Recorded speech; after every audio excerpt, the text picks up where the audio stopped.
thought you were gonna like take those notes. Take notes for what? Like, Just me? no, I just go off the cuff. That's just how we operate here. Like, the only thing I care to write down are the factual stuff, and then from here on, it's all experience and opinions. I know. I think I've gone like totally blank enough times on this podcast to need to take some notes. Nah, I mean, that makes sense. Well, I mean, technically, I am the builder of the skeleton outline that you so eloquently fluff up. I love it.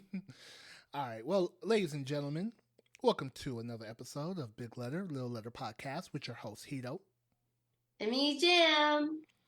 And we are here to bring you episode 14. S is for Switch. I like that number for some reason. Is it because it's close to 18? Maybe. Or maybe you heard the Switch and thought of like an ass whooping. Who knows? Maybe. But yeah, why is the number 18 so pertinent to you? Because it's my birthday. Ba, ba, ba, ba. Yes.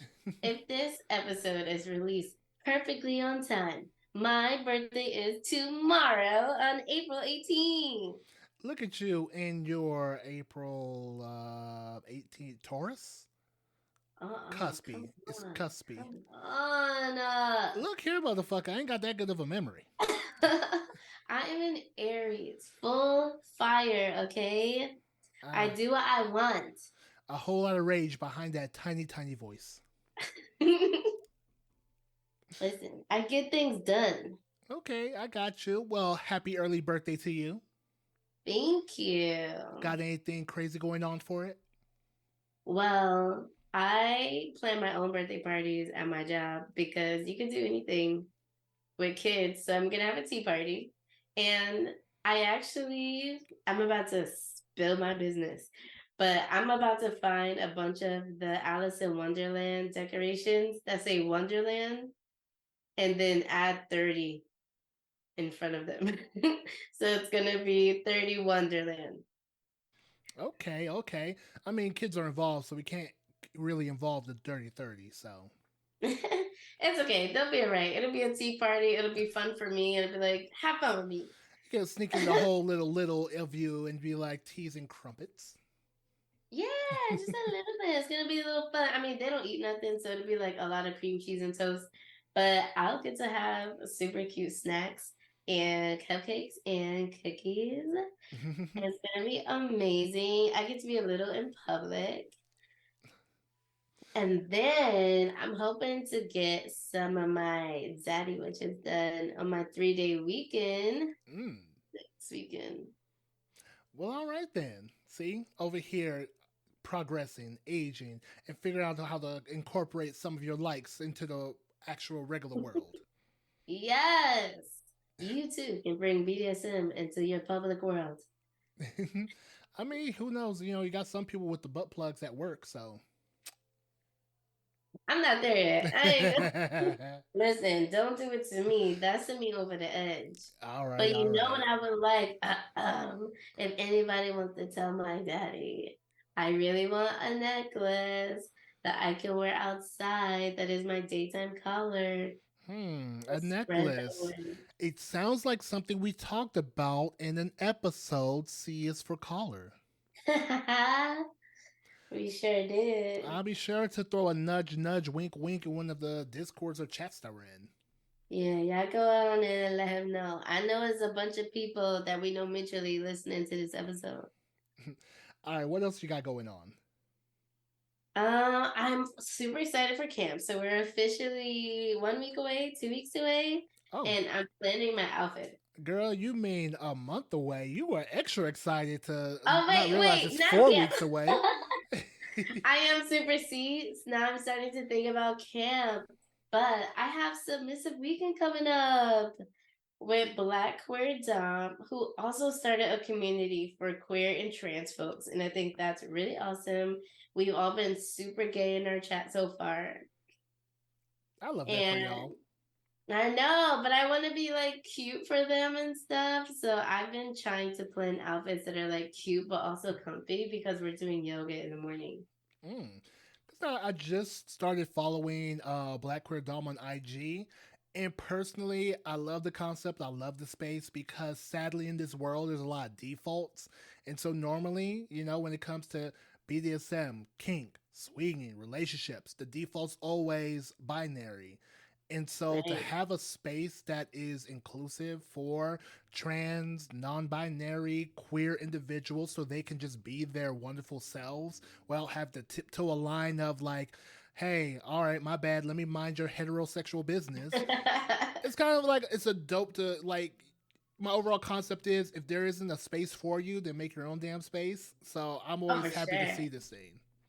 I know. And I'm just like, the chat that we have for Submissive Weekend has been so bomb, so fire. Like, people are feeling really comfortable in it. And I know if this is just the chat, I can only imagine what the whole community is going to look like. Oh, people just gonna freeze up, act like they're fake, like they put a fake persona online, and then there's like a whole new person in person. No, they're going to be beautiful. Listen, They're gonna be I keep amazing, and they're gonna be a telling you, community because my co-host Jam is there. Her it's presence will true. just go ahead and open everything up. Okay, don't let him like get y'all started. I'm fronting. I'm real shy in public, okay? She's only shy around people that she don't like. No, people like don't know. Don't say that. Look, it's okay to not like a lot of people. A lot of people ain't shit. I mean, fine, but we have good communities. All right, Whatever. What's up with let me you? stop teasing. Not too much. Just pretty much around this time, getting past week one of work. So whew, it's Yeah. it's the funds for the summer of daddy bottoms. Like I need to get an artist to go ahead and create something where I could just post on all my pictures and all my stories, just like hello from daddy bottoms. Do it. I gotta I get want to like see I gotta get a variation of hoochie daddy shorts just to make it work. it. Show us the thighs. Show us the thighs. But yeah, from there, cause I think what was that on the that like weekend is like neck is coming up. Gonna meet with some people. Is gonna try to make it to the fetish ball. And then after that is when I go back. So I'm going to DC back to back. Like first trip to DC is for neck. Second, I'm going with my anchor partner to the Fun Sexuals Play Party, which is a swing fling luau. That's gonna be Um, so fun. and then like literally 3 weeks after that, I'm in Connecticut for the Funco camp. So I'm over here planning, budgeting, doing extra side jobs because I my whole belief is if I'm gonna break my back and work myself to the bone to do things I don't care to do, like pay rent and car notes and all that, I'm gonna use that same energy to go have myself a good ass time. This is why we're friends because fun is important. I mean, fun is why I'm here. Like, what else are we doing this for? Okay. And beyond that, it's just really a whole lot of planning, getting things figured out because I also need to finish putting things together because I was hired for an event happening in June. So I got to go ahead and get my flogging bench. So I'm going to do some side gigs to Ooh. get that ordered in soon. I do want to get a couple new floggers. I need to hit up Kink Instruments to see if they can get it done by the end of the month, so that way I can go pay, pick it up, and come back. Um, yeah, I just got a lot happening where it's taxing, but it's fun. Okay, but like, are any of these new vloggers coming to camp? To be determined, but most likely yes. Like I think I'm Ah. gonna bring a check bag. Like I might as well just throw everything in a big luggage and pay some traveler's insurance because floggers ain't cheap. And I swear to God, if Southwest lose my shit, That's valid. That was suck so bad.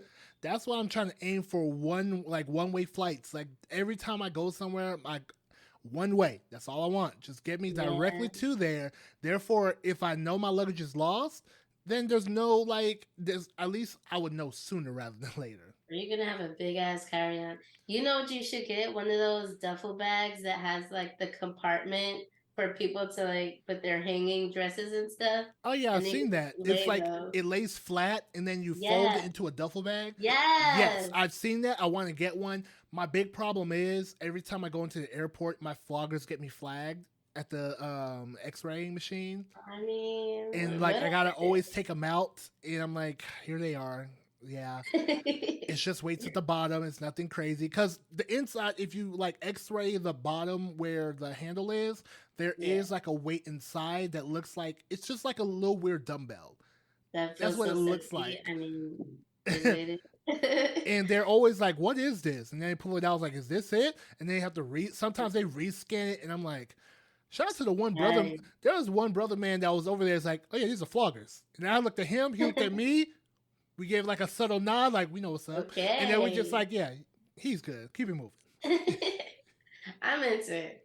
Okay, but wait, let's start the episode. All right, all right, We all right. can talk about these things all day. We'll take it offline. All right. So today, S is for Switch. Switch. Oh my God, do you remember that Will Smith song? Hey. All right, let's not get demonetized, even though we ain't making no money. I ain't trying. Not yet. I ain't trying to get sued when Not I'm broke. yet. We got it, okay? But yes, what is a switch? All right. Before I go into the definition, the thing is, Switch can go into two different planes: BDSM and LGBTQIA+.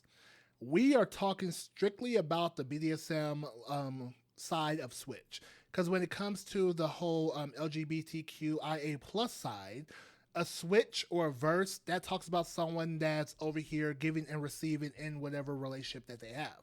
We are talking Mm. about that. When we're talking about a switch, in the BDSM sense, it's someone who may play as either the dominant or submissive in a given scene or dynamic. So instead of committing to one role, they can do either or. Now, when it comes to being a switch, it's a little bit different from being a top or bottom because top or bottom, those are strictly about enacting or receiving an act. When it comes to switch, a switch can actually be a dominant. They can be a submissive. They can be a Yeah. top. They can be a bottom. They can encompass a lot of things, almost like they're an omnipresent kind of situation when it comes to who that person is in a given scene. A magical being, like an iguana. An iguana. We got unicorns, griffins, dragons, and you chose an iguana. I just saw a picture of an iguana. But yes, a switch, they can either lead a submissive through a BDSM scene, or they can take the submissive role and receive pleasure, pain, or both from a dominant partner. Okay, so who can be a switch? Honestly, it's not in anyone's situation because there is a whole you're gonna hear me say it's a lot, but it's like a whole yin yang situation where that give and take, that balance. If you are someone that just always wants to be in control, you can't be a switch. If you are someone that always wants to give up control, you can't be a switch because there is a time when you will take a dominant role. If you don't care to do that, the switch life is not for you. Because again, you're going to be someone who can follow, and you're going to be someone who can lead. Someone who is responsible to the energy of others, and someone who is mentally and emotionally sound enough to handle either or dynamic. Yes. Oh my gosh, please. I'm not saying that you have to like have a secure attachment style, but you need to know where your head is at when you're being a switch. Like, are you in a dom space right now? Are you in a sub space right now? Because if you're off and like you've decided to take a role as like a sub and then somebody is topping you and then in your head you're trying to lead the salsa dance. Now you messing everybody up. Like we don't know who's who. I just saw a TikTok actually. It was like when y'all both um femmes and y'all meeting up for a date, and it was so awkward because they were trying to do the same thing. Like who's in charge here? It's like, aren't you gonna open the door for me? Aren't you gonna open the door for me? Right. But I would also say, and when I say you have to be a switch in all things, I don't necessarily mean like for everything. It's possible for you to be a top at rope, but a bottom at impact. You don't have to Yeah, be both rope top and rope bottom. Like, you don't have to switch with that. It's also a matter of what skills that you may have for whichever leanings. for sure. I think if I was a switch, I would always be a submissive for femdoms, and I would be a top for like male doms, like mass doms. See, I thought you were going to say you could always be a top for smothering. I was I expecting that. mean, yes. But yeah, all right, let me go ahead and toss this to you. Why would someone be a switch? I mean, from what I've heard, it could, like you said, if you're a fan of give and take, if there are some situations where like you really enjoy topping and not like in a submissive sense, but you enjoy topping, you enjoy taking control of the situation, but you also enjoy giving up control in other instances and letting somebody else be in charge of that situation. I think, like I said, it could depend on like the kind of energy you get from people. Maybe in some people's presence, you are ready to get down to the knees, and maybe in some other people's presence, you're ready to stand tall and take charge. So it really depends on like energy exchange, how you're feeling, and then how you want to be in like different spaces. You want to give some, you want to take some. And I feel like also you just generally the most switches I know of, they just generally are here for a good time, and It's true. no matter how that good time comes about it, they are about it. Like, if they need to be the person to go ahead and bring out these pals and floggers to like support a good time, they're here for it. If they have someone that gets off on being on top and in control and they're here for it, then they're gonna Mhm. go ahead and bend it over and have whatever happen. So it's just always a kind of, the best way I could say is more so like a fluid type of situation. Like, they're able to walk into any room and be whatever it is that they're comfortable being to have a good time. Yeah, oh my gosh. Watching, um, are you kidding me, brain? Watching, what's his name? Please help me. Um. The naked trumpeter. There we go. Okay. Watching the naked trumpeter switch in spaces is one of the greatest things that I ever see at any given party. Like, he can switch just like that, depending on who he's working with. He'd be like, "Oh, you want to hold my collar? That's fine," and he'll let you lead him across the floor and totally be in his face. And then if you want him to beat your ass, I've seen him where, Leave. like, he's the one that I'm ordering the toys from, which I keep forget. So don't have ADHD, people. You have ADHD, you never get anything you want done. If there's no deadline, then apparently it just never is gonna get done. But he's the one that work. He's the owner, creator, whatever, builder for Kink Instruments. And like, I've Mhm. seen the stuff that he imagined the thing. He just imagined stuff and then make it happen. His Like, imagination is wild. he made this a mop flogger, and the reason why he built it, it wasn't for the person feeling it. The reason why he built it is because he wants to go full strength and swing whatever he wants. But the thing is, you can't really do that all the time. That's how you hurt somebody. That's how you break something. And so Hmm. he came up with the idea of, let me make this mop flogger that really you can swing it as hard as you want, and it feels like someone just like tossed a pillow your way. And like, I've seen Killing the it, I've time. used it, and it's like, okay, I can see it. Like, I gave a full like forearm swing. I'm talking Serena Williams forehand, and I can feel the weight of it. And when it landed, I could see how like soft it landed. That's awesome. Let me put that on my list of things to try. So yeah, definitely gotta hit him up, see if I can go ahead and grab that from him.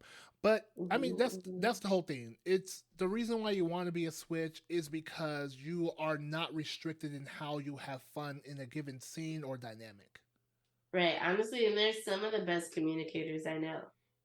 They have no choice but to be. Facts. Okay. And I guess we can go ahead and discuss like how can one practice being a switch. And I will say one thing is it's going to be a lot of internal monologues. Hmm. Side note, I learned a funny thing where there was a professor that tried to get people to track whenever they have internal monologues. So he gave everyone a clicker, like one of those like counter things for like at the Yeah, club. Everyone in the class got that clicker, and he says, "I'm going to go ahead and teach this class. But anytime you have an internal monologue this week, I want you to go ahead and click that clicker and come back and tell me the number." And so a week goes by, they're back in class, and all right, everyone pull out your clicker. What numbers are you on? And everyone was at 0. So his thoughts were either people don't realize people don't know what an internal monologue is, or people just don't think. that's crazy. Are you kidding me? My number would have been so high. But then also it might be one like you don't realize you have an internal monologue, but that was like a fun thing I They learned. forget. But yeah, it's a lot of internal monologues where you have to kind of understand what it is that you are about. Do you actually care Mhm. to be in charge and control of someone's well being?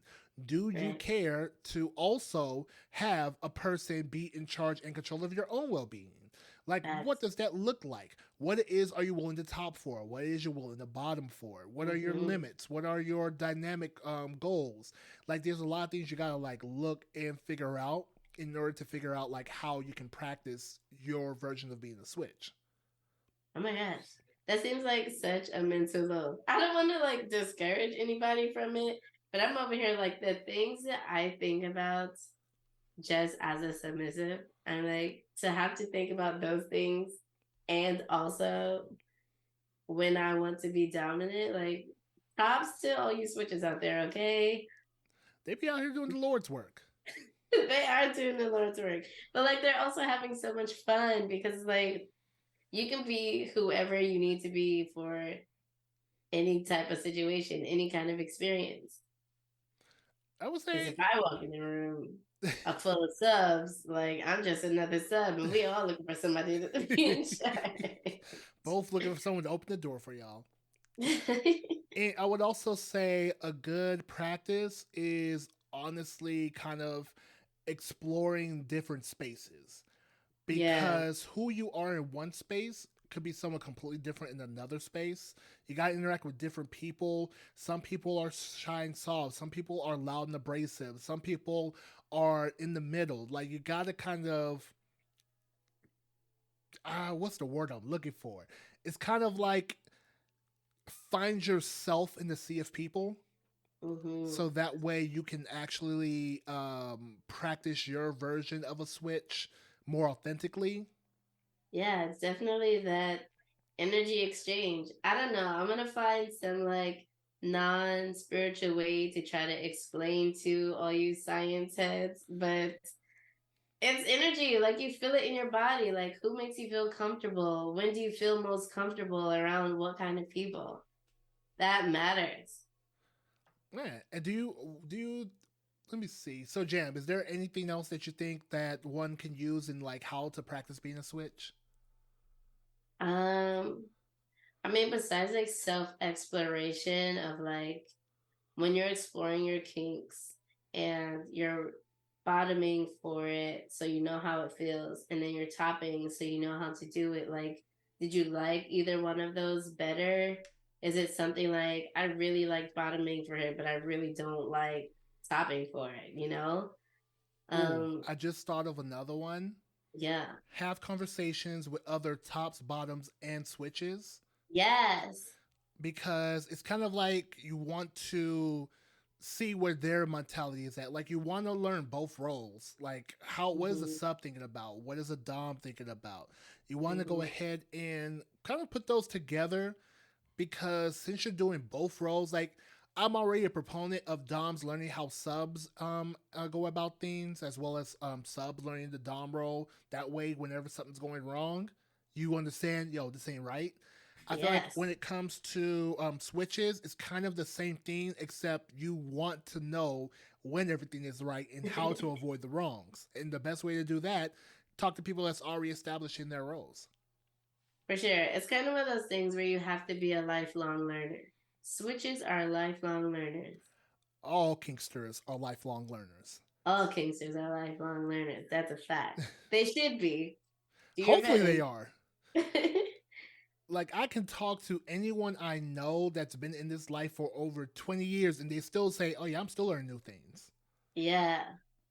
But for real, like, I like that you said that because I'm like, definitely talk to people on both sides of the slash. When you go to events, when you go to workshops, don't just talk to the people running the event, talk to people about how they feel about it or like what their experiences are like. That would be so good. So yeah. All right, I guess we can go ahead and wrap it up there. Super quick, I but mean, it was hopefully, actually like 20 plus minutes, so it was really? a good amount of time. We were just having fun. It's true. But I feel like when people are exploring being a switch, like you're gonna get deep with it and have fun with that kind of exploration. All right. Well, Miss Jamma Bean, let's go ahead and give the peoples your details so they can reach out. Yes, listen, friends, we're coming closer to moving day, and it's my birthday. So make sure if you need some trauma informed care from a doula or some yoga or some cuddling, find me on my website at maryjanescouch.space, on IG as I_mean_her, for some fun on Twitter as Lady Lies Waiting. And if you'd like to send a tribute to a beautiful, super cool little, then DM me and maybe I'll give you my cash app. Hey now. All right, and I am Hedo, also known as the Hedonistic Dom. You can find me on Instagram as Hedonistic Dom, Twitter as Hedonistic_Dom, Fetlife, Hedonistic Dom underscore, and also we got our podcast IG, big letter, little letter. Yeah. All Send right. us your questions. So yeah, questions, thoughts. I want constructive criticism. If you're just gonna come up and say you suck, yeah, suck titties, duh. Like what else? Like let me know something constructive that can help us grow and like share with more people and whatnot. Don't be mean, or else you're going to be hit with Angry Kitty, and nobody wants to meet her. Oh, I was just gonna send them Toaster Kitty, with the rainbow. All right. Well, ladies and gentlemen, we will catch y'all next time. Bye. Stay kinky. Keep it safe, y'all. Bye. Bye.